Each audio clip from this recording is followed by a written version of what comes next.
Yo, what's up guys? It's Terrell here from Terrell Game Vlogs.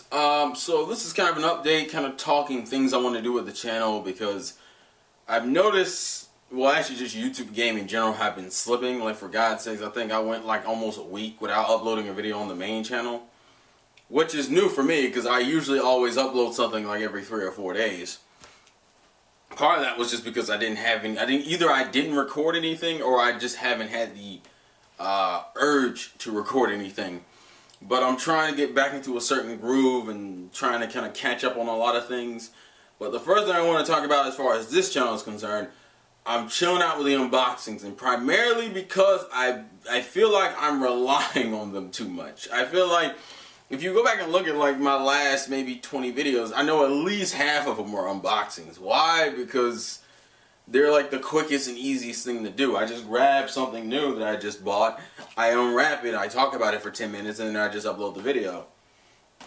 I won't expect these videos to get any more heavily edited than I have been editing them, which most of them I haven't been editing them unless it's just been something I inherently don't want to be, I want to take out of the video, which hasn't really happened in the last recent videos. Sometimes I just legitimately don't give a fuck.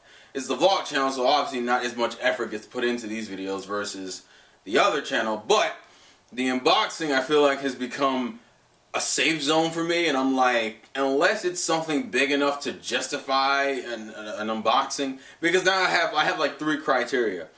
If it's just normal shit, especially if it's shit that's already come out and I'm just not buying it, you probably won't. I'll do collection updates like once a month, but like, which I'll do one like probably either today or within the next week for all the stuff I've bought since the last unboxing I've done.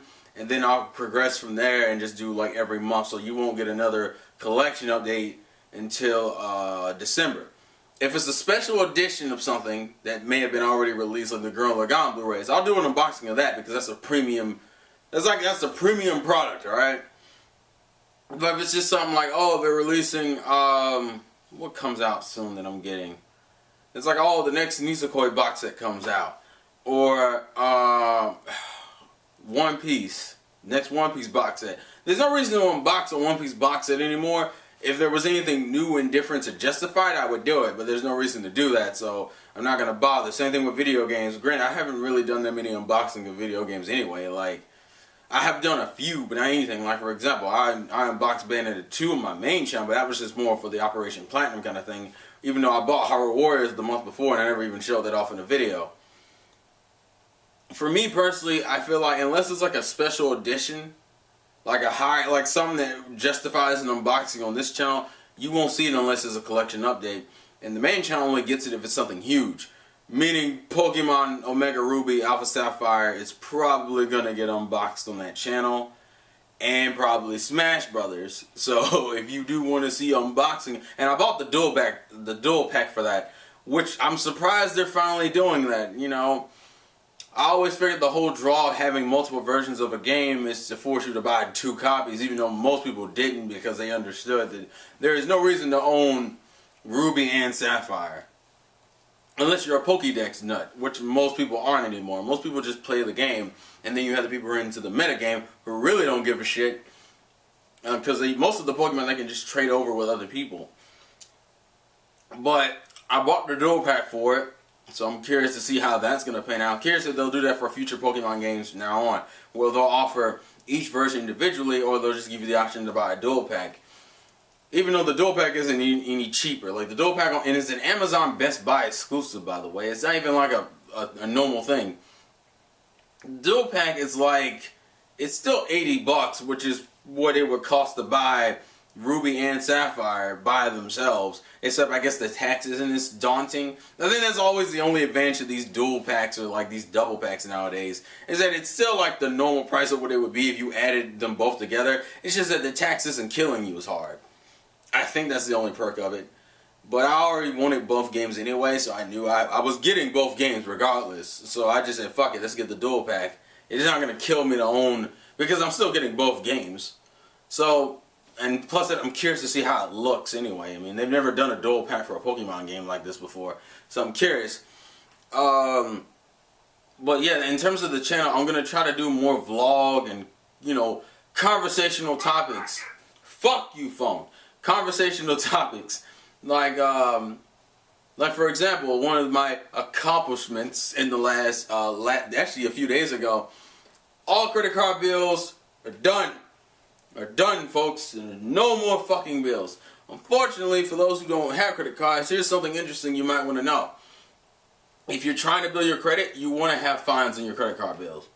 But the way I suggest anyone doing it in the future is to only make your limit like $100. Like, to me, that's your limit. If you want to get reckless and have fines on your thing to build up your credit, that's whatever. But you have got to have a cutoff point. Or only use that bitches in specific situations. Because last year I was fucking terrible.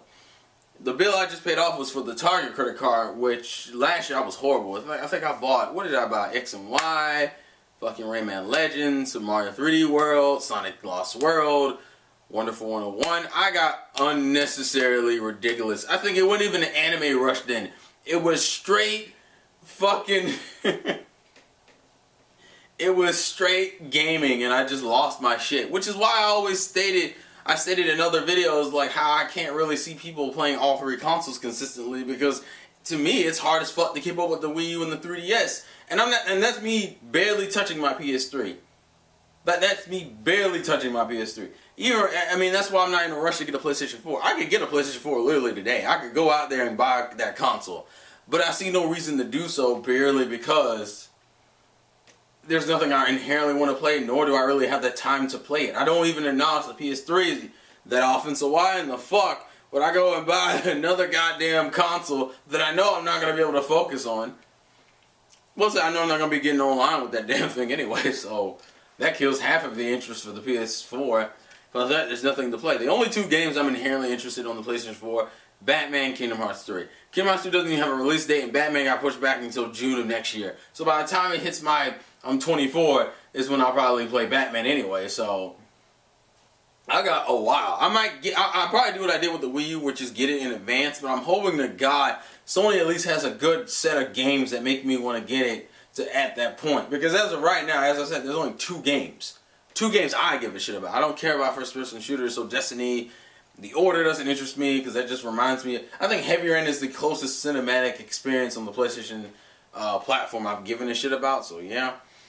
But in terms of updates, that's a thing. So credit cards are paid off. I'm happy. Saving money. Already starting to look for places to move, because as I said before, that is the goal for next year, is to be saved up enough and to just fucking move. I got the new job. Paying off my bills. Car's been paid off. I ain't got no outstanding bills except for, the obvious car insurance, the phone, and I pay for the internet in my house. Also, my mother and my stepfather want to go in and out with the fucking rent thing, so it's like sometimes I give them a few $100s a month, sometimes I don't. I don't like that, because if I'm forced to pay something, I'd rather be fucking consistent with it. But that's the thing, and I'm not a huge fan of that, and we need to change that shit. I'm also starting to look towards whether I want to stay in Georgia or not, because I think about it, for those who don't know, the city I live in, literally, I can go down. My job is like literally, if you went like another mile or two, I would end up in South Carolina. That's how close my city is to South Carolina. I could get into South Carolina if I was going for my job, which I go to every day, which takes me about 15 minutes from my house, 15 or 20 minutes.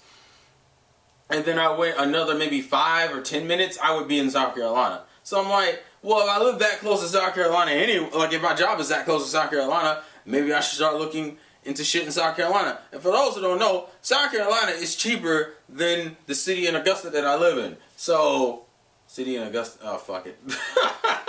Well, that was me trying not to say the city I lived in, but yeah, I live in Augusta, Georgia. Fuck it, whatever. It's like if that's the case, then maybe I should start. It's cheaper inside. It's cheaper in North Augusta, which I find it ironic that North Augusta is in South Carolina. So essentially, you go from Augusta, Georgia, to a North Augusta, South Carolina. Ha!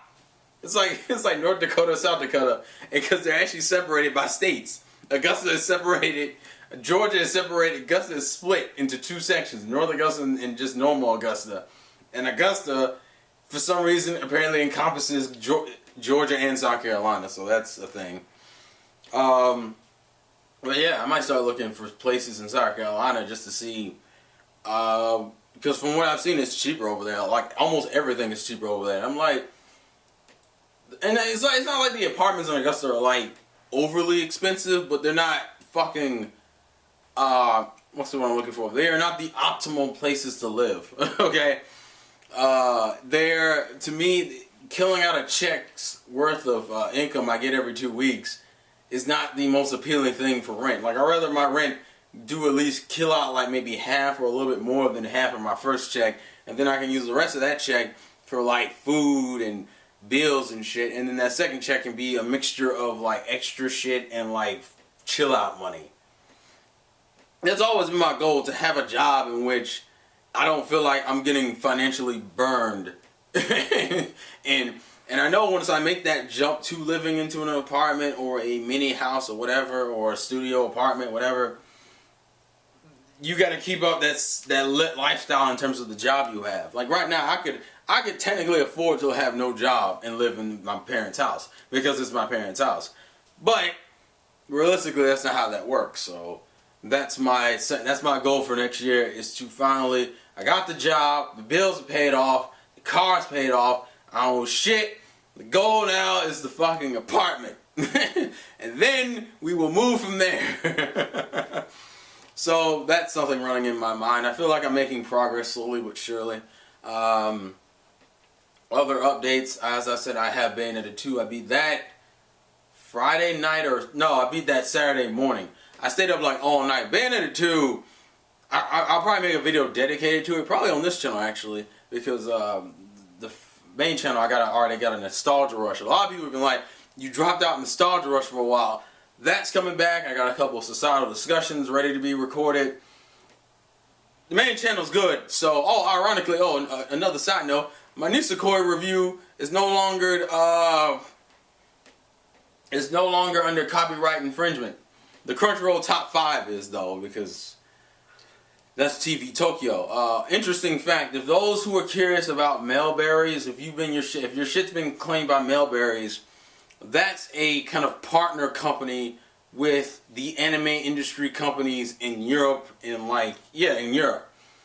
So ironically, all you gotta do, because this is what I did, I contacted Mailberries to let them know that my Nisekoi review was, copyrighted, which confuses me, because when you find out who has the license to Nisekoi in Europe, you'll be surprised. It's Viz of Europe. Granted, and see, it's not like I was talking about the manga. I was talking about the anime, which is owned by Aniplex in the States. Like here, you can't get Nisekoi unless you buy from Aniplex, and you can get the manga from Viz. But in Europe, apparently, well, I guess Aniplex doesn't have a Europe division, I guess. They only have an American and Japanese one. So Viz owns the rights to Nisekoi in Europe. So I had to talk to Mailberries, who then forwarded me to the French site, which then forwarded me to Viz of Europe. And I'm like, okay, fine. I just sent them an email. They didn't even respond, but I sent a link to my channel in the video, and then the next day the video, well, not the next day, but within a week, my video was uncopyrighted. So note, this is for those who are curious. If you want to get in contact with somebody, you go to Viz of Europe to get that shit sorted out. Mailberries is apparently just kind of a partner company. They're the copyright company that handles all the copyright anime shit and shit in Europe that Viz or any other anime industry company owns in Europe. So if Nisekoi got copyrighted, it's because Mailberries, working for Viz of Europe, put a copyright claim on it, because apparently the Crunchyroll thing only works unless you contact them directly. But if you don't, then they'll just fucking copyright it. That was my first time even being hit with Mailberries anything. So that video was free, and the only video I gotta deal with is the stupid ass top 5 video, which I can delete. But the problem now is the fucking video. For one, the video's already hit me with a strike on my channel, so it's like, even if I don't delete the video, they've already removed it. So the worst that can happen now is that the video just doesn't get reinstated. I can delete it at any time, but the strike's not gonna go away until, like, I think it's like a month. You gotta wait like a month or 2 months. It's probably 3 months, probably 3 or 4 months. I'm trying to be optimistic about it, so yeah. Other updates. Next month is gonna be some shit. Gurren Lagann. I still need to get the final Hellsing Ultimate Volume, because I have 1 through 8, but they released 9 and 10 last month, so I need to get that. Gurren Lagann on pre-order. The One Piece, which I've only watched like half of season 6 part 1, primarily because I think the worst part of Thriller Bark, in my opinion, was always the beginning of it. So these first few episodes have been kind of boring. I've already watched like 37 through 337 to 343. I just got to rewatch, because this is like my 3rd or 4th time going through Thriller Bark. I got 344 to 348. And then I'll be finished with that box set. I still got to watch Gotcha Man Crowds. I got Steins Gate. I haven't even fucking touched that shit yet. You got Snafu Season 2 coming out next year. You got Durara Season 2 coming out next year. Fucking JoJo Part 3, Part 2 of it coming out next year, which is funny because I've technically watched like the ending of Part 3. And like I already know, like once I know, like the part I started reading the manga at was the part in which they actually get to Dio's stronghold. I've seen every fight in there. I've seen how everything goes down there. I even see the fight between Jotaro and Dio, and I saw the beginning of Part 4. So the only thing I don't know about is pretty much the between stuff of where the anime ended last and like up until they get to Dio's strong fortress. That's the only part I don't know.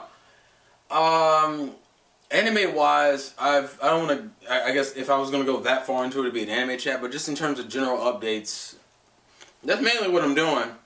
So I'm gonna kind of cut down on unboxings, make more general videos, and talk about other things.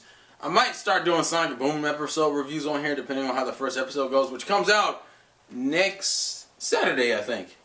So this Saturday coming, it comes out. So there will be a discussion up within that week, but the episode reviews may start around, I don't know.